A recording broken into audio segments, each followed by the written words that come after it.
Thank you for inviting me, and I'm really excited about what I have to say. I hope you are going to appreciate what I try to do here. I learned political science, economics. I learned social studies, humanities from primary sources. Now that, I don't know how proud I am. And here it goes. Socrates, Plato, Aristotle, Thucydides, Pericles, Herodotus, Baruch Spinoza, Thomas Hobbes, Niccolo Machiavelli, René Descartes, John Locke, David Hume. I think it's chronological. Jean-Jacques Rousseau, Baron de Montesquieu, Jeremy Bentham.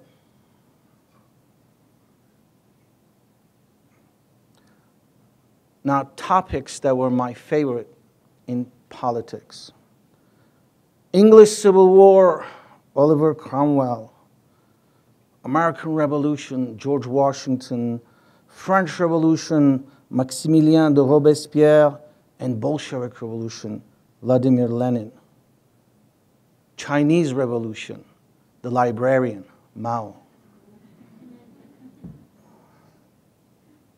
Edmund Burke, Thomas Paine, Jürgen Habermas, Jean-Paul Sartre. Now it gets sad. It's about genocide. Raphael Lemkin, Elie Wiesel, Primo Levi. And now it becomes a little bit post-structuralist, postmodern. Louis Althusser, Michel Foucault, Jacques Derrida. And I'm sorry to say I'm not too familiar with American post-structuralists and postmodernist writers because I keep talking to some students who are reading that stuff and they keep reading English transliterations of the French. Can talk about that. This is pretty much my education. I'm sorry to say. Now here's what I learned when I immigrated into the United States of America. Omissions and commissions in the way in which our methodology works in uploading primary sources. Something dramatically changed.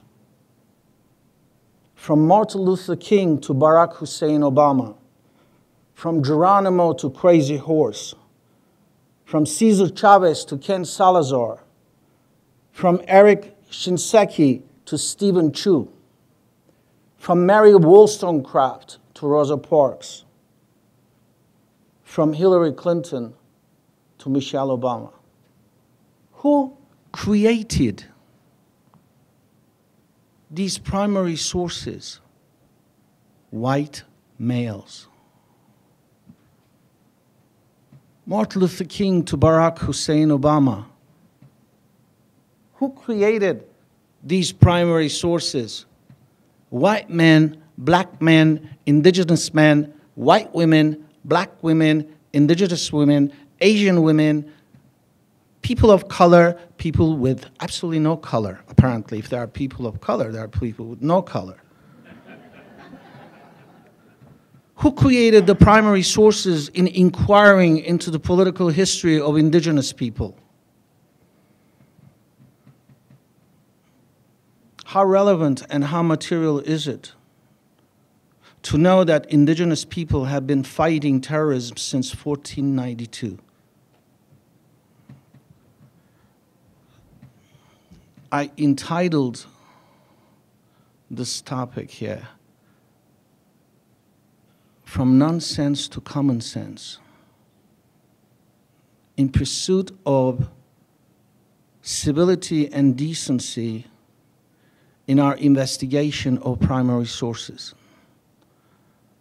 This is not about morality and ethics. This is about common sense.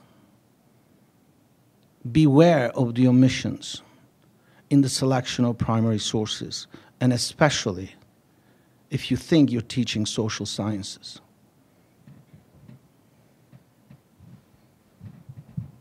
I can go on if there are no questions, because, yeah, please, sir.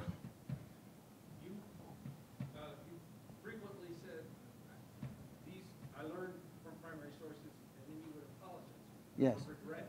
Yes. Because Because I didn't read about Martin Luther King. I didn't understand colonialism. I didn't read about Geronimo and Crazy Horse.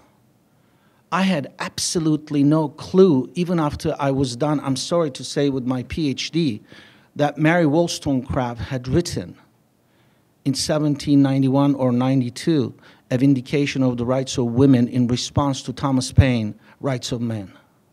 I was embarrassed.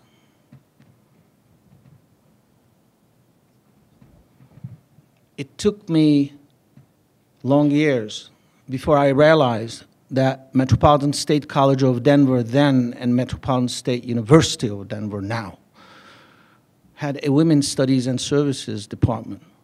And I got my education there about Mary Wollstonecraft. How do you know where the gaps lie? You know, I mean, how did you learn where your gaps were in your education? In the Department of Political Science, again, it's luck, really. Like science sometimes is accidents and luck. I ran into this colleague when I started, who started to lecture me on how ignorant I was about indigenous people and indigenous culture, history, politics, and law. So now the Department of Political Science, I'm proud to say, has a Native American Studies minor. So if I wanted to pretend that I'm a chair, I had to know about it and somehow integrate it into my teaching in American national government, political systems and ideas, political theory, and conducting political analysis. Yes, please. How do you know that you don't have a lot more gaps? I do, but don't expose them.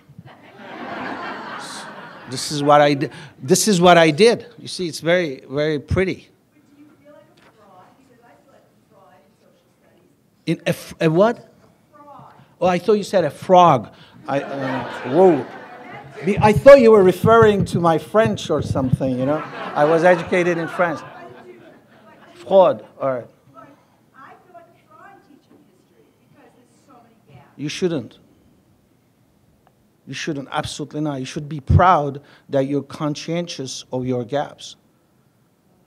You know, I'm conscientious of my gaps. You know, I'm 60 years old. You know, I have very little time to fix it. But I'm still trying to learn as much as I can because next fall we are welcoming here 1995, 1996 born generation as freshmen. Thank you. Have a great break and have a great lunch.